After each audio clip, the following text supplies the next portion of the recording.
The Center for Educational Media and the College of Education at Middle Tennessee State University are proud to offer professional development to K-12 educators in Tennessee through our online video library.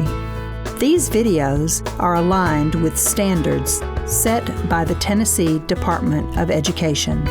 For more professional development videos, check out our website at cem.mtsu.edu.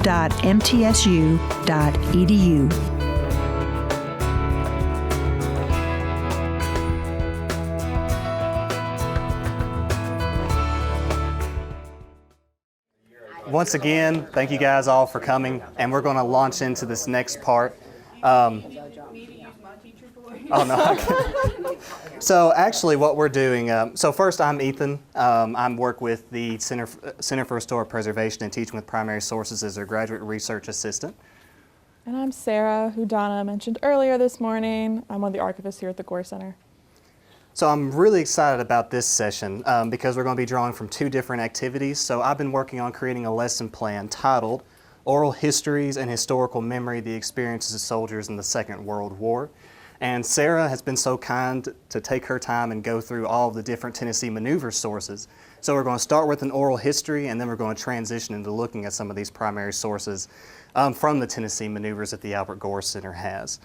And also, this lesson plan is still in development, so I'm going to pass those out later. If at any point you guys have any comments or you have any recommendations for how to do this, please let me know, because we're wanting to make sure this lesson plan is ready to go, and we plan to present it at a conference maybe sometime later.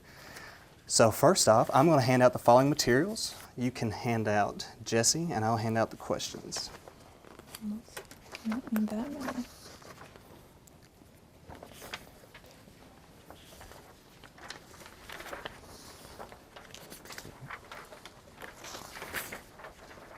You're welcome.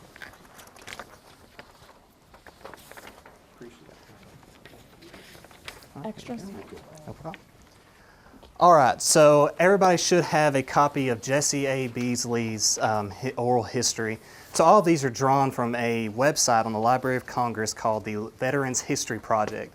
And in it, they've collected oral histories, audio interviews, materials, letters, all sorts of things of veterans that served from World War I to the war in Iraq.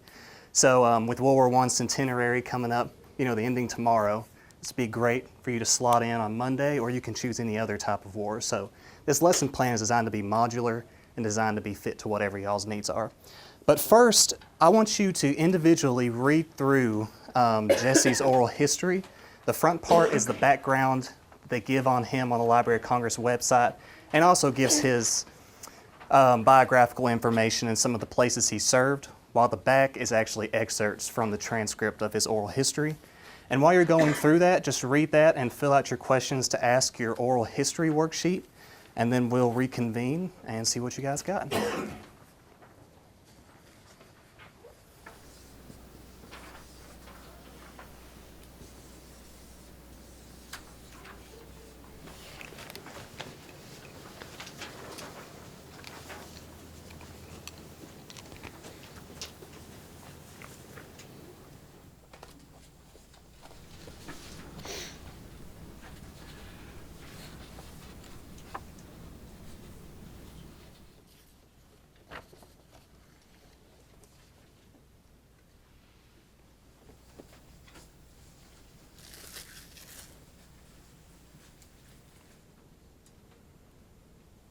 Some extra copies if I go.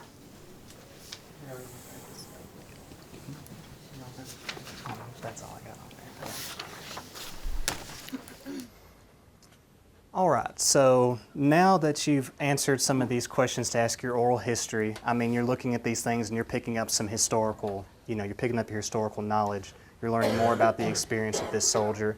And so this next part, we're handing out what's called our Hippo Worksheet, and this one is online. And so one of the things that this lesson plan focuses on is we focus on perspective, and we focus on, point of view in addition to the oral histories.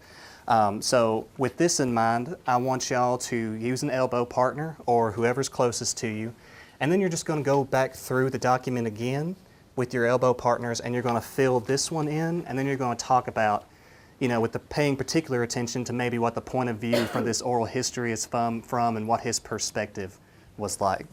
So we'll go ahead and hand these out, and as soon as you get them, you can start discussing and filling these out. Team up with him over there. I think, yes. So Hippo Worksheet it's just too much stuff to get together. Oh, how's the teaching up through the World War II? Yeah. Not World War II, I mean Civil War. Although I bet that made we're it into the harder for West. you. They can be awesome. Because I was going to do the In Normandy, yeah. Okay. What? Right. Because I've done stuff where Casey did one where Matter? Well, different it's photos like this, realistic. and she, It's what he was had them feeling, laminated right? in some way, and then gave everyone dry erase markers and said circle Realistic things feels. where He you're had gonna- Unique person. But I mean, that gets passed in for a pad altogether, just Point of view, what's the point of view of God? I'll just go grab it so it's right there. Point of view, Yes. and that he discusses the natural fear coming from freeing those overtaken by Germany. What information? Okay, so we've had a chance to look through your oral history questions. We've had a chance to look through your hippos. So now, just report out to me. I mean, we were drawing from both of these different graphic organizers. So I guess the best place to start with is on the main questions to ask your oral history, what were some of the things that y'all observed?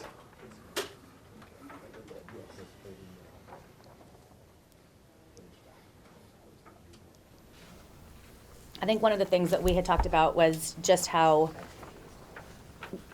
maybe even just for lack of a better term, Hollywood tends to portray World War II as this wonderful, courageous, I don't know.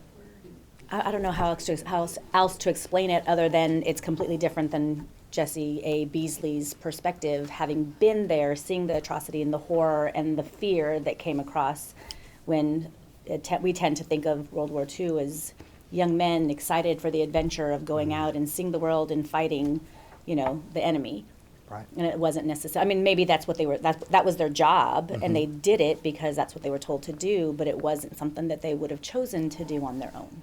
Right. It drives home the fact that these 18 and 19-year-olds are going through this process. Like you said, it takes some of the glitz and glamour out of it, and sort of shows that. Right. But I think most of them joined because you were just expected to do that.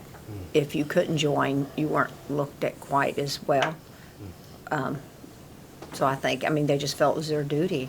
So many young boys were going to college or going to a job, and they didn't. They went to the military. We know a lot of times here it seems like, one generation forgets, war, and another generation, because, the only war I can remember in my lifetime, is, of course, after 9/11. But, and it seems like even when you study it, it gets that same attitude when something happens, like where it's Pearl Harbor or whatever. It's that idea of I'm going to go and defend my country, I'm going to be the brave, and it kind of romanticizes it. And then when they actually get there, and, even as Americans, you sit there and you kind of get that spirit, then you start seeing the bodies come back. You start hearing, like we was talking about post-traumatic stress disorder and shell shock, and you start seeing them come back missing limbs, and you start seeing all this. It kind of changes the attitude, and it seems like when the war is over, by the time the next one comes in, you forget that, and you have the whole romanticized attitude again. And I think that's one thing he was trying to say is, like she was saying that, how it was romanticized, that unless you experience, you don't know it. But, and you forget that even when you see the body bags come back, you see them going through shell shock or post-traumatic stress disorder, you see them come back missing limbs, it seems like you forget that and you start romanticizing it, the whole idea over again.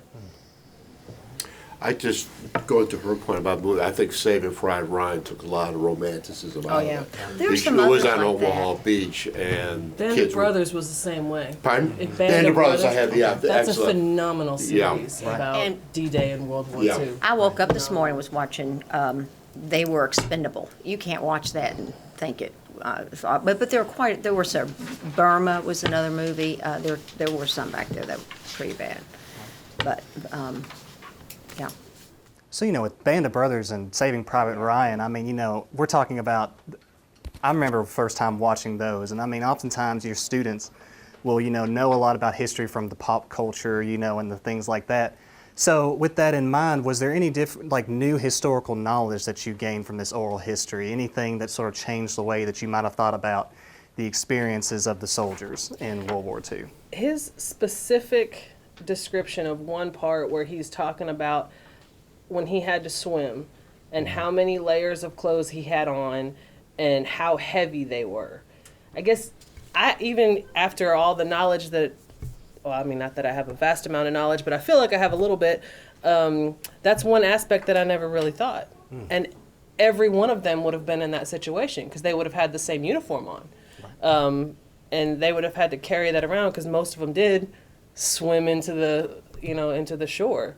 So I never really thought about that. And that would have been, I mean, probably easily 100 pounds or more of just clothes and gear. Especially when it gets wet. Yeah. I mean, yeah. Anybody else see anything to sort of change the way that they, new historical knowledge gained from this oral history? I think I kind of think about bullets flying as they almost having a honing device to get to whatever it is they're trying to hit. And for him to be able to say that I felt the heat from the bullets passing by, for whatever reason, that just kind of stuck in my head as I was reading it.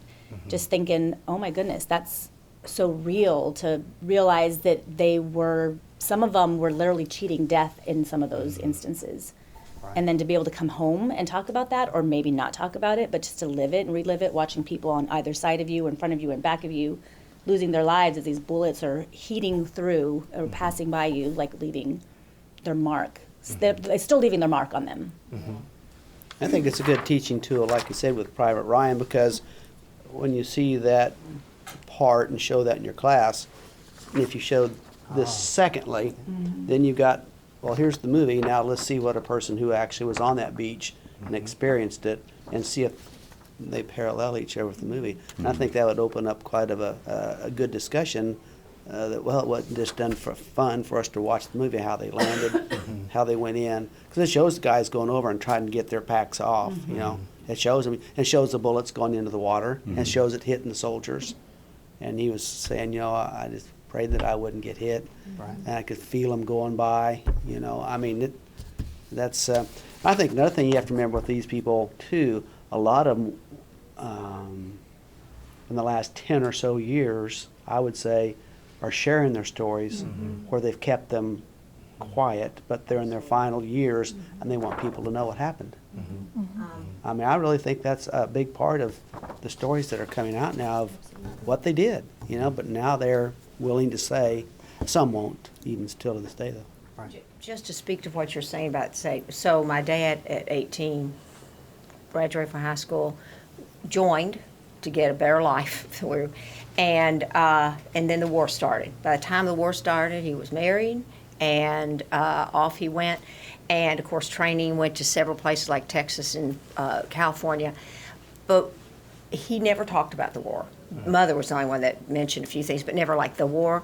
But one thing that also standing out that no one's kind of mentioned, so he went over under Patton's 13th Armored Division. He did liberate concentration camps because I asked him one time, and he was over there for a very long time. And when he got back, anyway, he was back home with his wife and now baby daughter, not me, and he had like just a short leave before he was just like this man going off to the Japan arena, and they were out shopping and all the church bells started ringing, and it meant they surrendered Japan.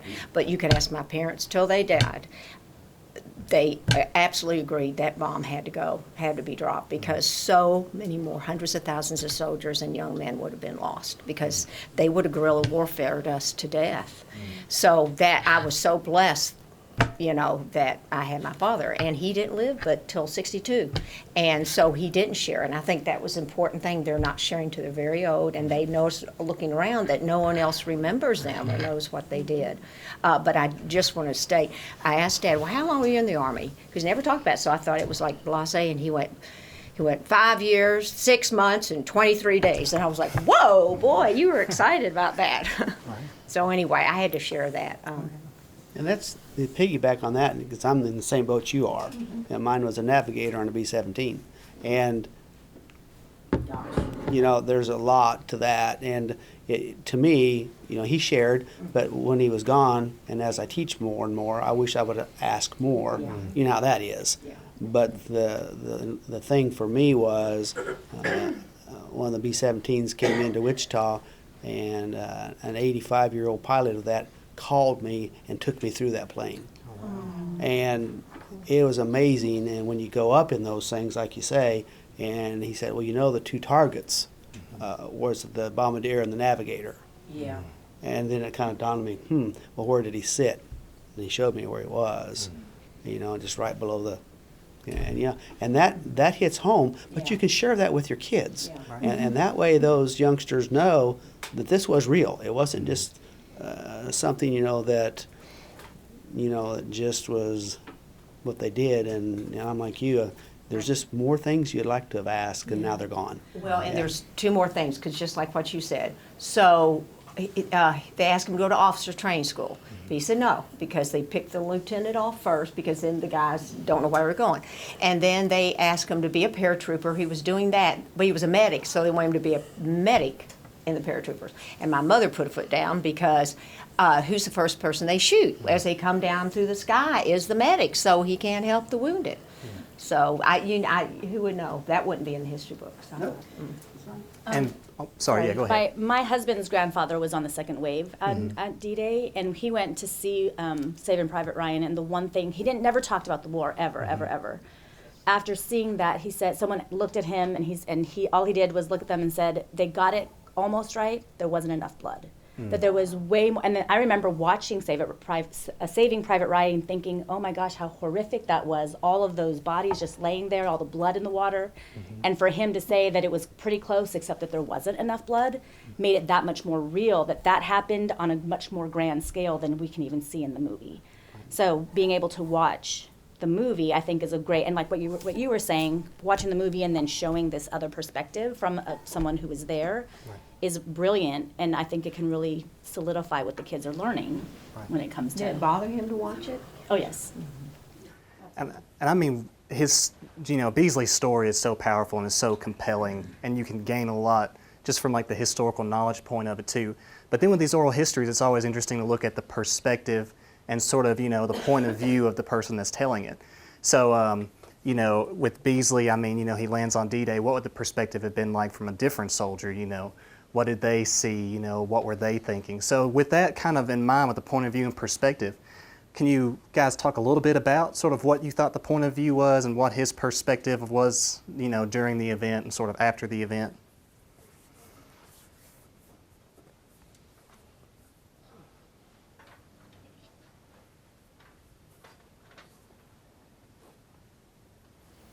Your perspective is what's in front of you.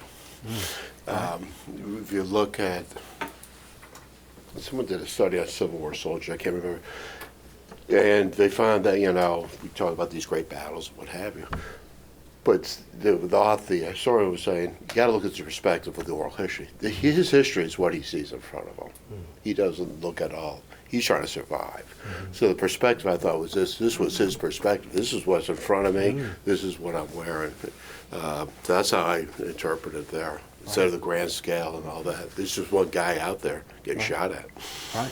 Did he write more? I know we couldn't have, about like that, because how many countries he went through?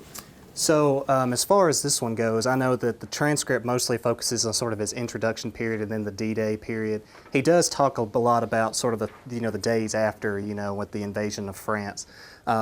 And then of course with this collection, it also has the audio interview in there, and it has some other materials that are attached to him, such as letters and transcripts.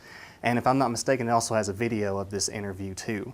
So you're talking about Saving Private Ryan and then this. I mean, this is obviously something that you can condense down to the handout that I have right here, where you're just looking at the transcript, or you can open it back up and you can have your students look at this profile on the Veterans History Project.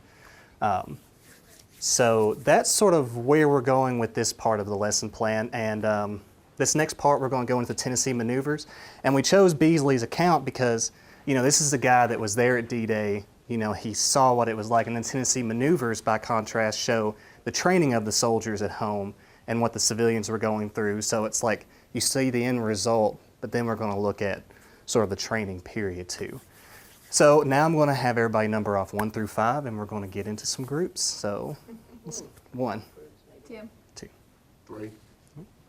4. 1, 2, 3. 5. 1, 2, 3. 4. Okay, perfect. So trying to think of the best way to do this. We can get the 1s up here and right here. We can get the 2s here. We can get the 3s here, 4s there, and then 5 kind of in this back area.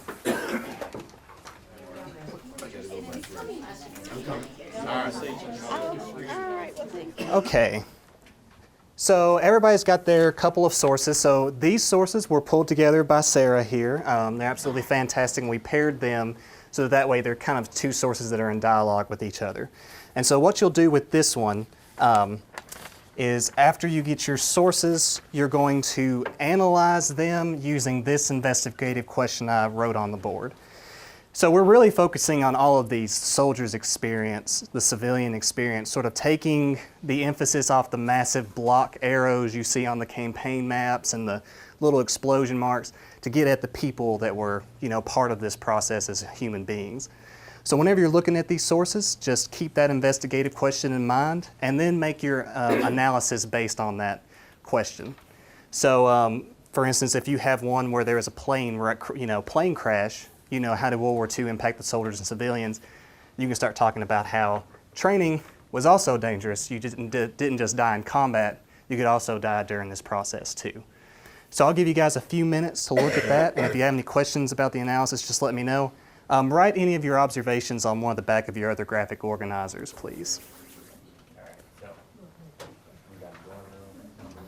This is in Nashville. This is where they're doing their training missions, going in, down, coming back up, and so forth. The B-26. Graduated into the military. Look at that. So maybe these are some of the young kids that would have been living in the dorms, like here, as far as Must making have the been connection. officers, though. Yeah. Because Second if lieutenant. you're in college, To watch them train. You can kind of see just a little bit traces that romanticizing of the war just in this picture right here. Like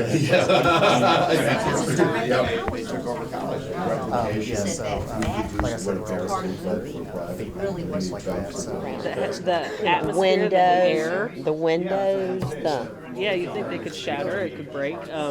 But like, even if you think land like that, so for some reason. There's apparently 5th district riding gym. Congressman to try to get some of the damages repaired, or at least money to repair. Company, yeah, or Corps, And this here could... All right, so real quick, since we're running a little short on time, what I'm going to do is have us combine the 2 steps together. So continue looking at your primary sources with that question in mind, but then also the note cards I passed out, I want y'all to create an exhibit label for your primary source and then a couple of, like a paragraph, 3 or 4 sentences that talk about your primary source, and then we're going to put them up and we're going to have a gallery walk towards the end. So while you're doing that, just go ahead and create an exhibit label for your primary sources and write 2 or 3 sentences that describe your primary sources. You probably have the most legible handwriting, but I can write one. You see my handwriting. all right, I'll do it. That's okay. We'll start with this one. A picture of the damage. It was a photo Right. that this person took. Yeah. Correct? What were our 2 What was the second thing? things?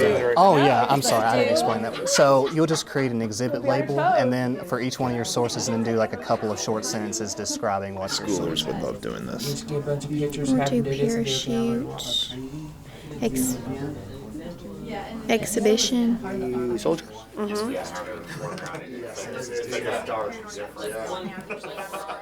yeah. Yes. So as y'all get done with your exhibit labels, you can go ahead and come up to this board and we'll pin them on there. Oh, that's. Looking towards it off the stage.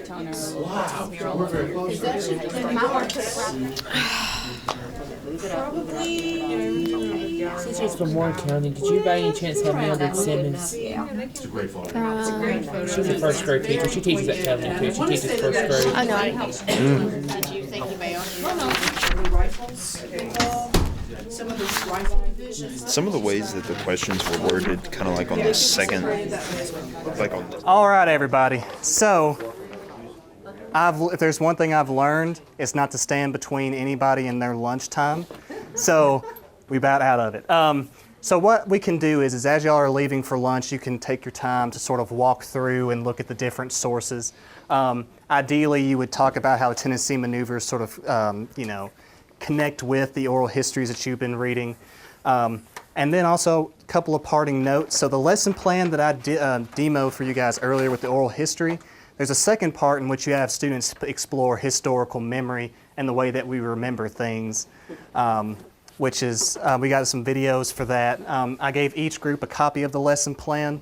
So while y'all are out today, just kind of flip through it. We have some post-it notes right here that I can pass out that you can put your comments on the lesson plan and the activities here, because we're always looking for feedback from the teachers in the actual classroom and letting us know how those processes go.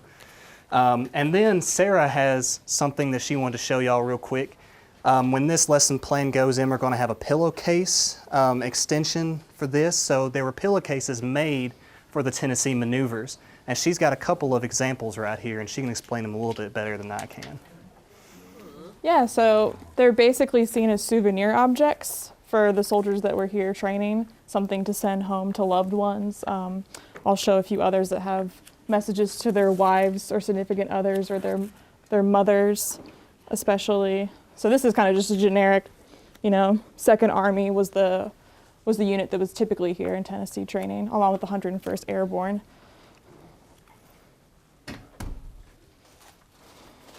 So here's one too. Someone's mom with a nice little poem message. And there are a lot of these. You can find these on eBay. That's where we've gotten a lot of ours. We probably have one of the country's largest collection of maneuver pillowcases. We have about 40, I want to say. Hope they're original. They are. Well, yeah, eBay does get kind of iffy checking those. If they're coming from Germany, they're probably not original. Made in China. How exactly were they made, though? What do you mean? They're like sewn. They're sewn on. Yeah, and then you see the back here. You put the pillow goes here. Pillow goes in Slot there. Yeah, I mean, the stuff on the front, is it stitched or is it like ironed on? I think they all kind of vary. This one looks like it was more ironed on, maybe. So then, yeah, the kind of the activity that goes along with this is more of just a craft activity. So there's different photos of those that we have, and then this is a former student of ours who used to work at the Gore Center, made this up a couple years ago, and it's design your own pillowcase. So you can explain what the maneuvers are, show them some photographs of some of the souvenirs, and then they can design their own any way they want. Yeah. All right. Awesome. So once again, any comments you have on the lesson plan is great, and thank you so much. Hope you learned a little bit about the soldiers' experience in World War II.